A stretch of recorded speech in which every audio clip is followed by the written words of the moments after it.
Hey everybody, welcome to episode 32 of the Half Price Concessions podcast, featuring our good friend Danny Willard. Before we get to our interview with Danny, I want to give a thank you to everybody and anybody that is out there listening, whether this is your first episode listening, you've listened to 10 episodes, or every episode. We really appreciate you being here. Do us a couple of quick favors if you can. These will really help us out a ton. That's not just lip service. It'll really help us out. Hit the subscribe button if you're listening to this podcast on Apple Podcast or Spotify or Stitcher or TuneIn. That would really help us out a ton. If you can, leave us a 5-star rating and review. That would help us out a ton on Apple Podcast. If you're listening on our YouTube page, hit the subscribe button, hit the like button, and leave us a comment if you'd like. We read all the comments. We'll respond to them, good, bad, or indifferent. We really appreciate any feedback. Also, if you have ideas for future episodes or people you want us to talk to and interview or criticisms, you can email the show at halfpricedconcessionspodcast@gmail.com. That's halfpricedconcessionspodcast@gmail.com. You can get in touch with us that way. On today's episode, like we said, we sit down and chat with Danny Willard. In modern times, 2020 times, Danny Willard is one of the race directors for the Cars Tour. He's also the race director at a Speedway and at Franklin County Speedway for Langley Austin. But Danny is also regarded as one of the best flagmen in the region from his time with the UARA-STARS Late Model Series and various other promotions and organizations that he was involved with. In this conversation, we sit down and chat with Danny about not just his flagging, but also his racing career. If you didn't know, Danny is a former racer himself. So we talk about his racing, how he transitioned over to being an official and a flagman, and now, more specifically, we talk about his son Brandon and how Brandon Willard has really become arguably the premier flagman in this area as he flags for the Cars Tour as well as other organizations. So sit back and relax. I know you're going to enjoy this interview. It's a really cool one. Episode 32 of the Half Price Concessions podcast with Danny Willard is coming up on the other side of this. This episode of the Half Price Concessions podcast is brought to you with support from Performance Center Racing Warehouse. In addition to being the home of the PRW chassis, Performance Center offers in-house setups and consulting, plus suspension and chassis pull-down analysis, along with their fabrication shop that can re-clip your race car with the fastest turnaround in the industry. Give Roger Johnson and the Performance Center team the chance to earn your racing business by calling them today at 704-838-1400 or visit them online at performancecenter.com. That's PERFORMANCENTER.com.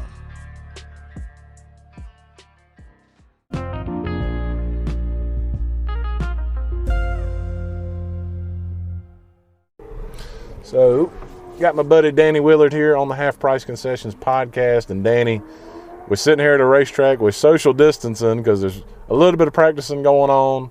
It's a really weird time to be in racing. But what have you been up to these last couple of weeks? Because I don't think you haven't gotten to work a race since when we went to Southern National March 7th, was it? Have you worked one since? I have not. Southern National is the only race I've been able to work this year. But the only thing I've been trying to do is stay away from everybody and be as safe as possible and listen to what the governor's trying to tell us to do.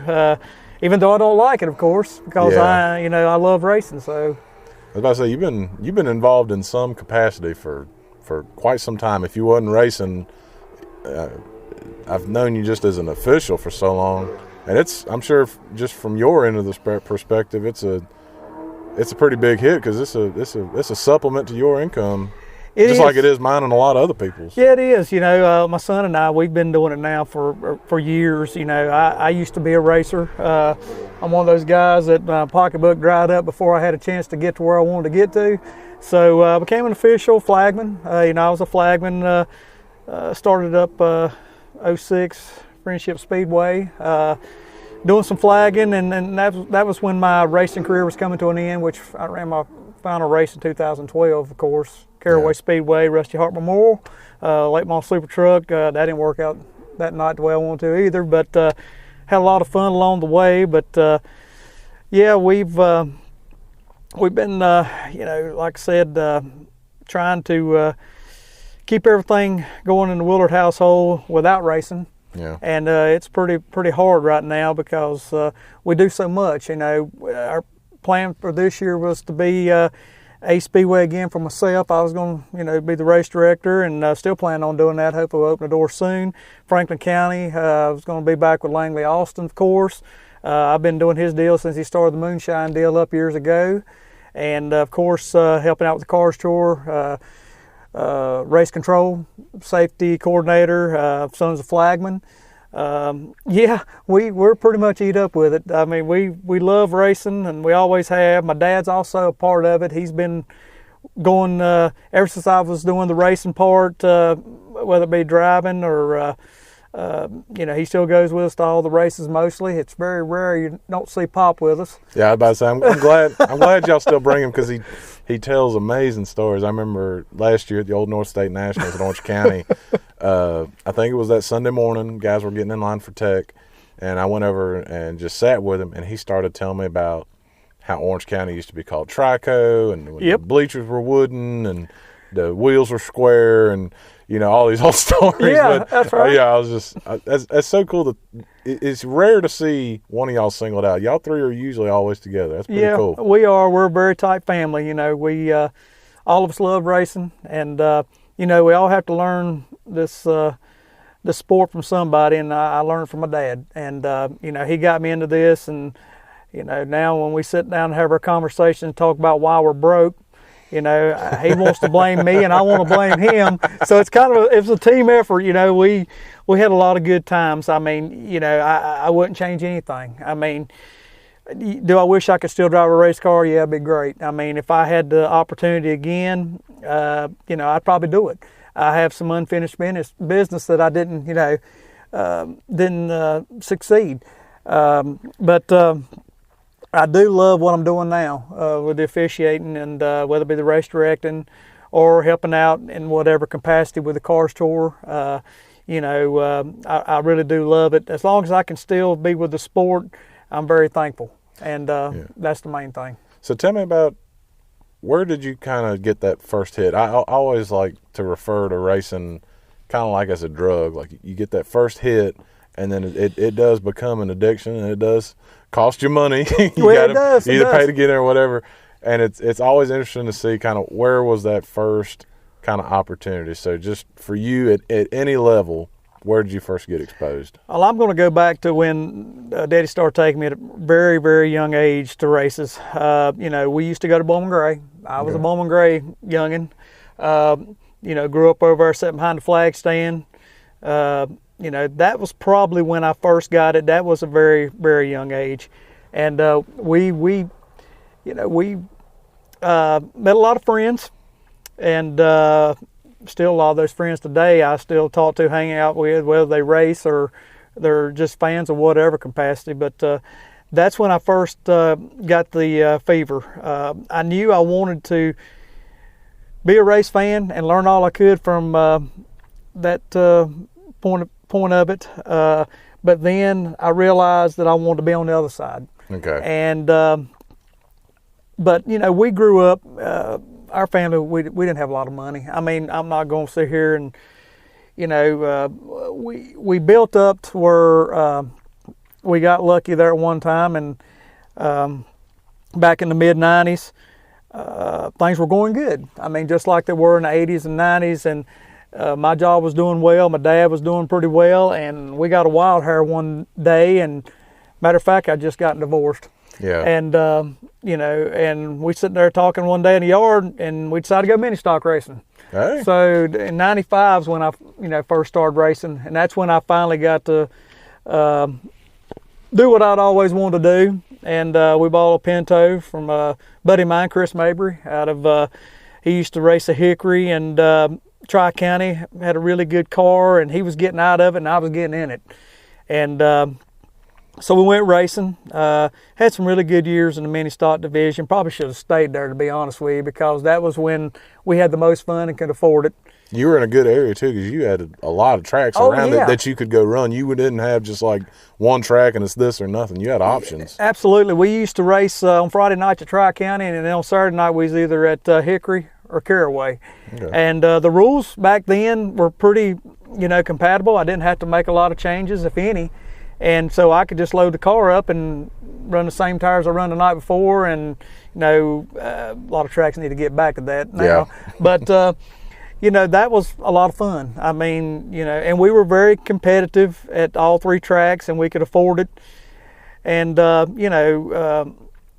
my cousin Johnny James, I used to help him on his race car back when he raced up at Hickory back in the early 90s. And, he had a limited late model.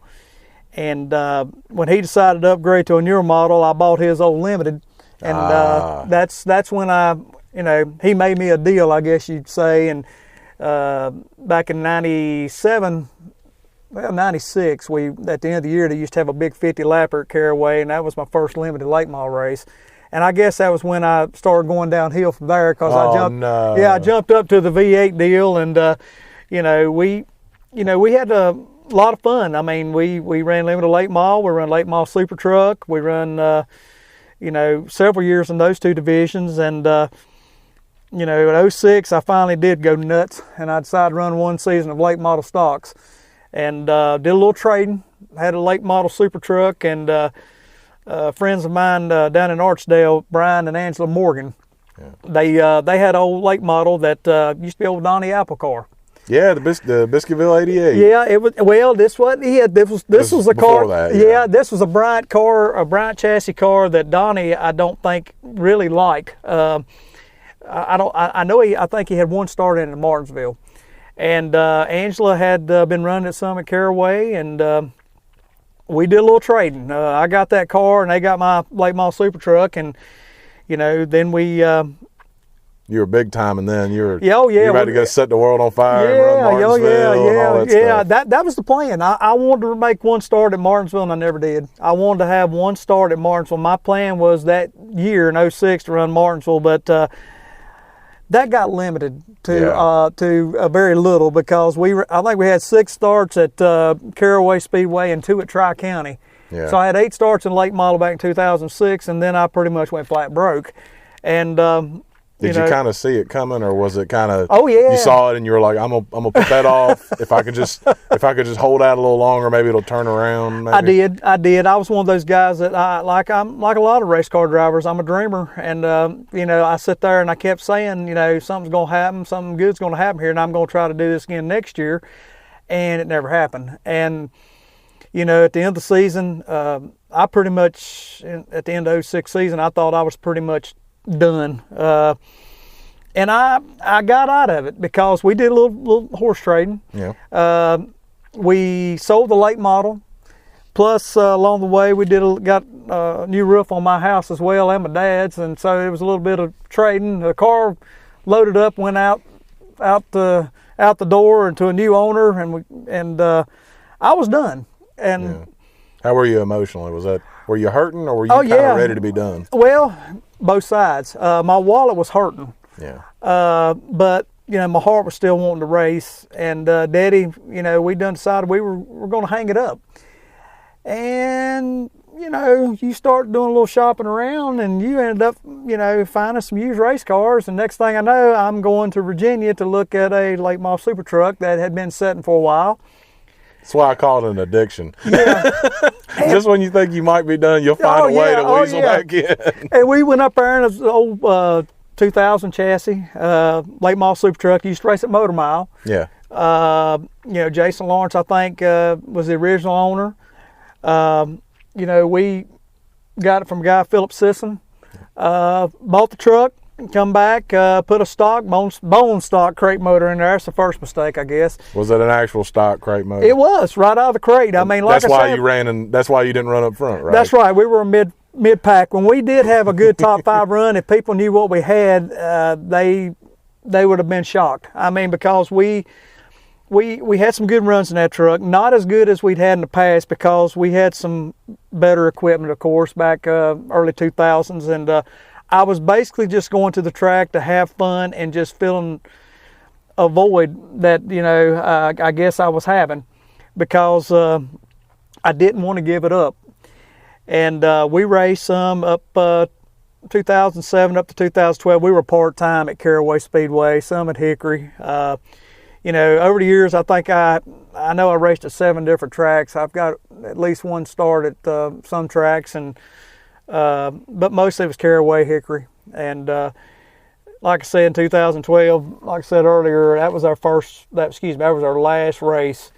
That was it. Then it went to the garage, and then a gentleman by the name of Eddie Collins, a guy I used to work with at Tyco Electronics, Amp Incorporated. He came up there and looked at it, made me an offer on it, and I really fixed him up. I mean, I sold him the truck, the radios, the spare gears, the shocks, the springs. I fixed him up. And you sold him turnkey. All you had to do was go race. I did. I sat there and I made him a pretty good deal. I thought we both come out pretty good on that, and that was it. That's when I knew the door had closed, and this officiating was going to be the new future for me. You know, and you know, from the flagging up to the race directing that I've done, you know, I used to love flagging races. You know, had a lot of great. Yeah, you were legendary. I remember. I don't mean to make you sound old or nothing, but I remember the first UARA race I saw you at. It was actually here at Ace. Y'all came in 2008, and it was a heck of a race. Darrell Wallace Jr., Matt DiBenedetto, Jason York. Great race. I remember that. And I remember the first time I saw you flagging and the style you did it. You were the only guy I saw that it looked like you was wearing baseball gloves up there. It might have been a golf glove. And your style was just it was so unique, and it was a show in itself just watching you. Where did you even get that style in the first place? Or did you just go up there and be like, I'm just going to have fun? Well, that was it. You know, I don't get me wrong, I always took my job seriously, but you know, I when I started flagging at Friendship in 06, Johnny James was race director. Track was, you know, a little different up there. It was a Friday night track, and it was asphalt, wasn't it? It was. Friendship had always been known for dirt, and when they converted over to asphalt, you know, let's be honest here, the fans around there, I don't think ever accepted it as an asphalt facility. Yeah. You know, and they're doing pretty well right now with the dirt deal. Hey, that's great. I'm glad the track's still up and going, but I do miss it as an asphalt track. Don't get me wrong. But I got up there, and it was a whole new experience for me because I never flagged. You know, I'm a race car driver, fan, and here I am, you know, flagging. But I'd been around it long enough. I knew what the job, you know, what it took to do the job. But then I got up there, and people started telling me, "Hey, you're good at this." And I'm like, really? And you didn't think nothing of it? No, and I kind of, you know, I developed my own style. You know, don't get me wrong, I had seen other guys flag, and we all learned from each other, and, you know, but I did get to where people really enjoyed watching me flag. I like to say when the races got a little boring at times, people would kind of see what I was doing, so I was part of the show. Yeah. The first guy that really, you know, I guess the first big opportunity I ever had was with UARA, of course. Yeah, with the Bodenheimers and all that. Yes, with Kerry and Wink, a great family. Kerry, Wink, AJ, they took me under the wing back in 2009. I'd been flagging some at, whether it be with a Southern Modified deal, you know, I jumped into that and did some of that, the old ASA and Coma and stuff like that. And then I started flagging at the end of 08 at Southern National. Yeah. You know, and that was a really big opportunity for me because that was, I was NASCAR official one week, and the guy that was running the track changed us in 1 week over to ASA, and so I was a NASCAR official for 1 week and ASA official the next week. And, yeah, split personality. Yeah, that was back when Dale Richards ran the facility. That's a name. And Dale, you know, it didn't last too long. Nope. Of course, Dale, when we ended on good terms, and he went on to do other things, and you know, I hate the track closed down like I did in 08, but I had nothing to do with that, of course. Yeah. And then I went on to the UARA, and I flagged with UARA from 2009 to 2013 until it shut down, and that's really when I think I made a name for myself flagging. because I was getting to go to different tracks and loved it. I mean, got to flag at tracks and go to tracks that I never thought I'd ever get to go to. I got to flag at Rockingham and Bristol, and those two tracks for sure I never thought I was going to get to flag at. And, very, very thankful that I got to do all that. I think I flagged at 26 tracks now total. Yeah. And then my son, which was the young man who was always behind me in the flag in the grandstands. I was about to just say, you never saw you without seeing a blonde-haired, long-haired kid down on the ground level flagging right with you. And he was slowly building up, and I knew it was coming. He started off, he was good, then he got really good, and then he became great. And I knew that there was going to come a time when I wasn't so interested anymore. And, people are going to look at me and say, hey, he's okay, but look at bring that. Bring the kid. and then when he got his first opportunity, I let him flag a race with me. I think the first time I ever put him on a flag stand was 08 down at Southern National. I put him up there, and he was scared to death. He was a little bitty thing. I mean, I put him up there, and I was with him, of course, so it was all safety precautions were taken. And he did a great job. He flagged the Legends car race at Thanksgiving Classic back in 2008. Boy, that was the coldest weekend ever. Oh, yeah. I feel bad for y'all. I went to that race to watch. It started sleeting in the limited race. I mean, we had to stop the limited race because it was sleeting. I remember that. It was. I mean, I was a diehard, and I was like, man, I love racing, but man, it's cold out here. Oh, yeah. I'm up on the flag stand wrapped up. I look like the abominable snowman. I'm up there wrapped up, and I'm up there like, man, we got to get this over with. And I'm like, I do not want to pick another flag. But and then when he finally got the chance to get up there and start flagging with me, it was with the modifieds. I'm pretty sure we were doing the modified deal. And he got up there and started flagging. And we were working races together. And I started kind of backing him up instead of him backing me up. And then we started making a transition to where, he's comfortable now. He knows what he's doing. When we started the Cars Tour, back when it started, it was 2015, I believe. I believe that's when we started it, if I'm not mistaken, the correct year. The deal was he was flagging the late model stocks, and I was flagging the supers. Okay. So we were tag teaming it. We were both getting to do what we wanted to do. Plus, on the side, I was getting to race direct, whether it be at Ace Speedway or Franklin County Speedway. Did some other venues along the way, special events. Very thankful for those opportunities as well. He started hitting around that he kind of wanted me out of the flag stand.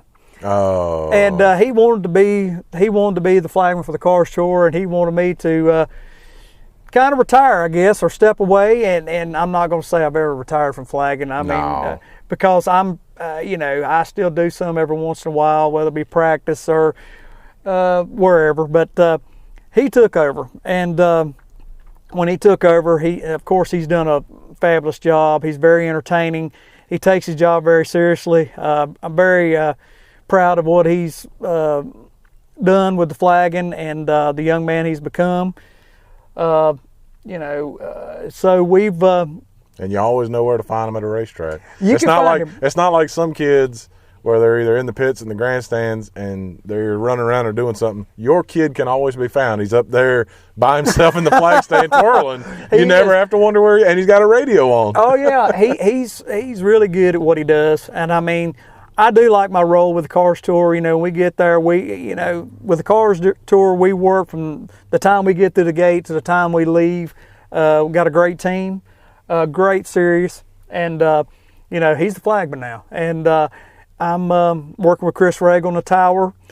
Chris does a great job. I mean, I'm not going to sit here and lie to you. I mean, Chris, we don't always see it eye to eye, and that's a good thing because, I mean, that means we're always thinking, we're always communicating and trying to make everything better, the series or whatever. But Chris is the race director. He does a great job with the Cars Tour. He leans on me sometimes to ask me what I think about things, and I give him my opinion, whether he likes or not. I mean, he's always going to know how you feel. Yeah, the big boss, Jack McNally, he likes He likes what we do.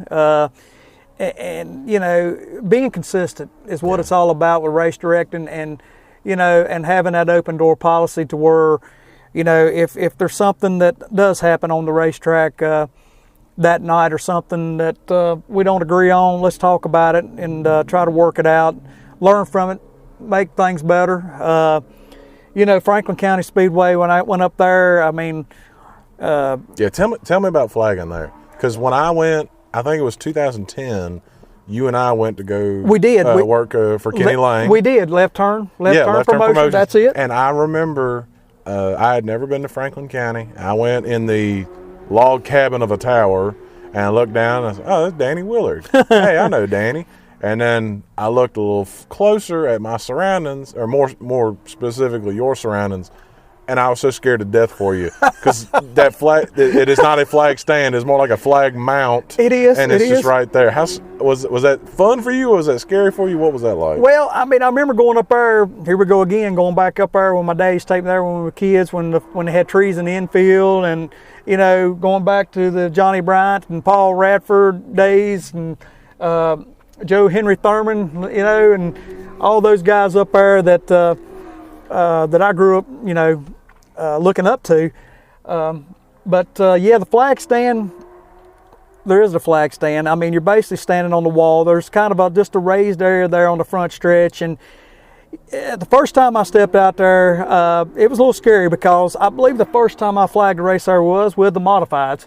And it's a little weird when you're sitting there looking at people, you know, Bert and Jason Myers and some of these guys eye to eye when they come off of turf 4, and I'm kind of... Yeah, you can look them in the eye. Yeah, I'm looking at them like, hey, how you know, waving at them and stuff. And you know, I was like, man, can I hit the roof on these cars with this flag if I come down low enough? But I mean, of course you can't. It is higher than that. But you get that kind of feeling, you know, when you're waving the flags up there. But, and, you know, getting a lot of wind because you are lower.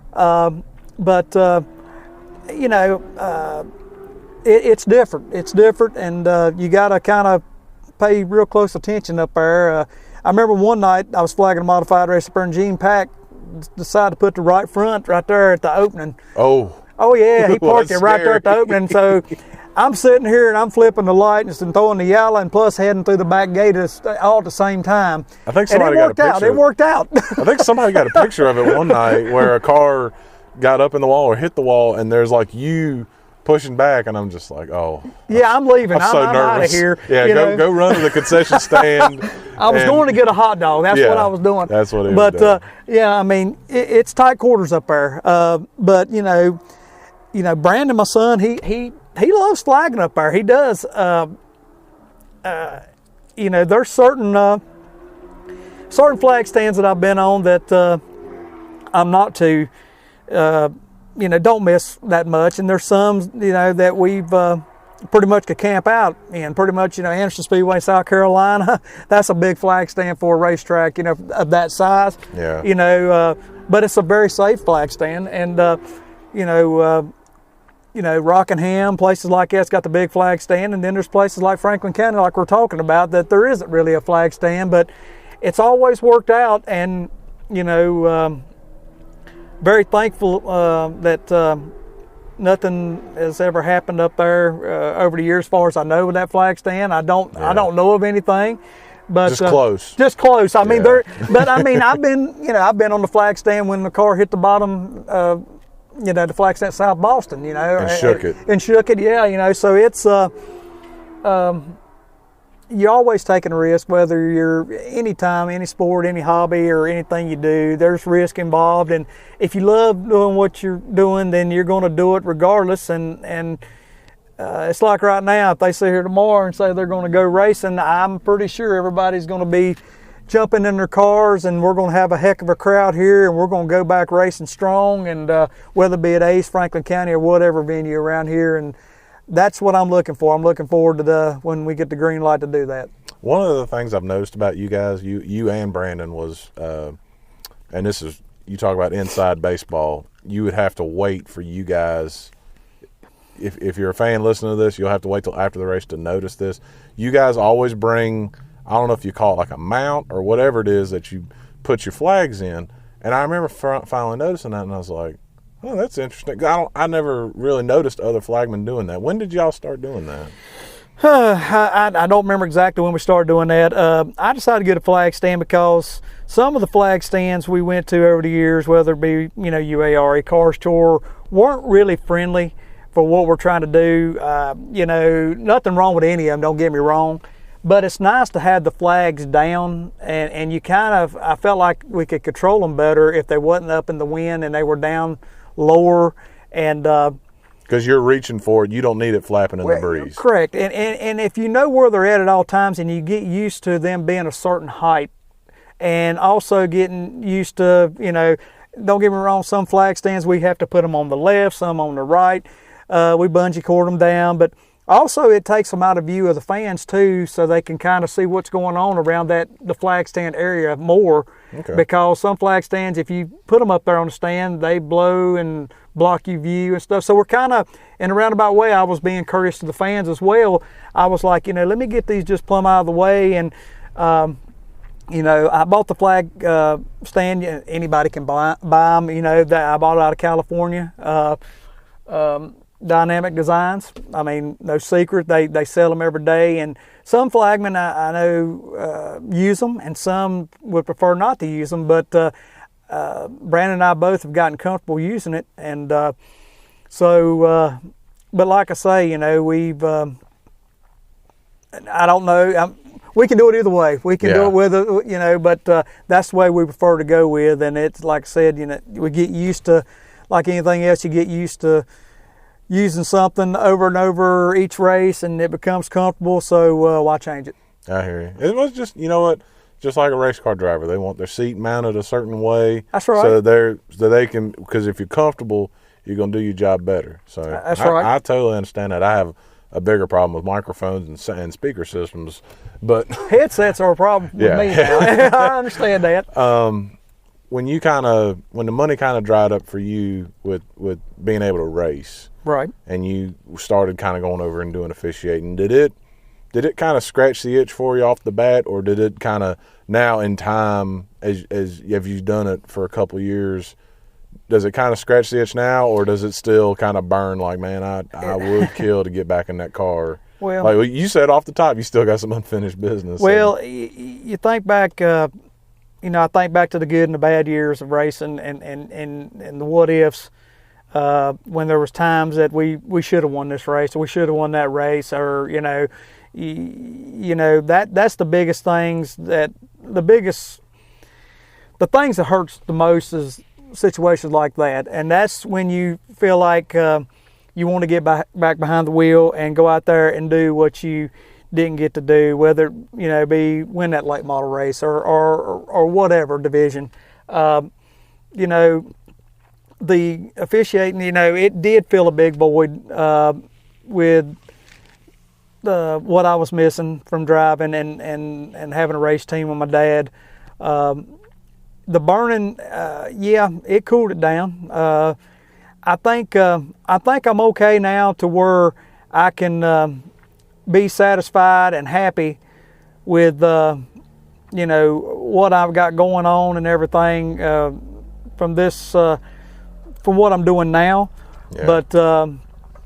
But we've we've got to just keep doing what we're doing. Yeah. And with the I don't know. That's a tough question. Like I said earlier, if somebody gave me the chance to get back behind the wheel, I probably would. My son tells me I'm not ever going to drive again. He says you're done. He says no, you're done. He said you're pretty much, his words are, you're washed up, you're too old, and you don't need to do it. And I said, have you ever met a young man named Philip Morris and how he's doing right now? And I said, with the success he's got, for example. Yeah. And prayers to the Morris family. Now that I'm brought up Philip, very sad. Prayers and thoughts and prayers go out to the Morris family. That's a pretty tough deal there. But going back to what we're saying, there's no age on racing. You call Barry Berger was out here winning at 60 something. Well, call Red Farmer up and see how he's doing. Red Farmer, still out there doing it. Yeah, he's still racing. That's the great thing about this sport with racing. There is no age limit. you'll know when it's kind of time for you to go most of the time. I mean, you'll see guys retire now. It's like Jimmy Johnson. Jimmy, great driver and everything. A lot of, 7 championships and, still trying to get that 8th if we ever get to go back racing here. But also you can kind of tell he knows that, it's time. It's time. And I mean, you respect people for that. And it varies. I mean, there's not really an age. It's just whenever you feel it, I feel like. I think it depends on what level you're playing at. All right. Last question I'll get you out on. Tell me about Bristol. Because that just seems like that would be the most fun for a flagman because you are in the bowl. It's loud as heck. The way the racing is there is exciting enough just sitting in the stands. So tell me about flagging at Bristol. Bristol, I really love that. I got to flag there in 09, and also we did the first old timers race back then, which Sterling Marlin, I believe, won that night. But it was really cool with Harry again, and Junior Johnson was even in that race and everything. Wow. I mean, it was something, and we let them run late model stock cars and everything, and that was something that, I mean, you go to a driver's meeting, you're sitting there standing beside of Kel Yarborough, and guys try not to ask for autographs. I'm sitting here, and he's sitting there talking about how he hurt his wrist on the fence, working on the fence at his farm that week, and it's all swollen up. And I'm like, "You gonna be able to drive?" "Oh yeah, I'll be able to drive." And I'm like, "Why am I asking Kel Yarborough? He's tough as nails. Why am I asking that?" But going back to flagging Bristol, yeah, I loved it. It was 2009 with the UARA. Really had a great time. I mean, I actually got to flag on the flag stand.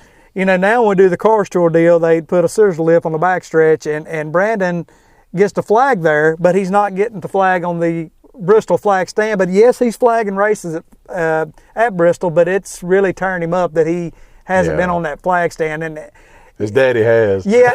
Oh, that's what eats him the most. He'll sit there and we'll have a conversation every once in a while, and we'll talk about, "You never flagged there, have you?" And I'm like, "No." And he's like, "Ha, I get to flag her." For example, he got to flag Wake County. When we did Cars Tour. I've never flagged at Wake County, I mean, and he said, "I got you on that one." And, he's got me at Carteret. He's flagged modifieds down there. He's flagged Cars Tour, and he's flagged the big limited race they've had down there. And so he's up on me in some things. And, it's a friendly competition. Like I said, I'm really proud of what he does, and he does a great job. And it's really fun when he and I get to work together at Franklin County. Yeah. When he's on that flag stand and I'm up there in the tower, that's a dream team there. And I got Dad down there at the gate checking armbands underneath the flag stand, and you could throw a rock and probably hit both of them. I could, and we're just, like I said, we're a tight family. I mean, and my mom and dad, I mean, they live down there beside of me. I mean, I'm basically living beside of where I grew up at, and it's nothing wrong with having a tight family. My son and I, it's on another story. It's been he and I since he was really little. I pretty much raised him. That's a long story as well, but I wouldn't change a darn thing because I'm proud of what he's become. I'm a long ways from perfect. I'm always learning, whether it be being a dad or being a race director or whatever. I mean, anybody says they know everything about racing, they probably need to take a pen and stick it in their arm and check again, because every time I go to a racetrack, I'm going to learn something, and I'm going to pay attention, and I'm going to try to make myself better. Let's put it that way. That's a good one to end on, brother. I appreciate you taking the time. Tyler, great having you. Great having you. You're in my truck. Hey, thank you for having me, man. But it's always a pleasure, and maybe we'll do it again in the future. That works for me. Thank you for listening to yet another edition of the Half Price Concessions Podcast. Be sure to subscribe to our podcast on Apple Podcast, Spotify, Stitcher, TuneIn, Overcast, Himalaya, Castro, whatever podcast app you're using. Please hit the subscribe button. If there's a section to leave us a rating and review, please leave us a good one. It would really help us out a ton. Also, if you're listening on our YouTube page, hit the subscribe button there. That way, you'll get notified every time we put out new episodes. Also, you can email the show. The email address is halfpricedconcessionspodcast@gmail.com. You can email us questions, concerns, ideas for future episodes, anything and everything, we'll definitely respond to it, and we just appreciate you listening. Also, if you have friends or family who want to listen but don't want to go to YouTube and don't have a podcast app, you can listen to every episode on our website. That's www.anchor.fm/HPC podcast. Thank you for listening. My name is Tyler Williams, and I hope that you have a great day.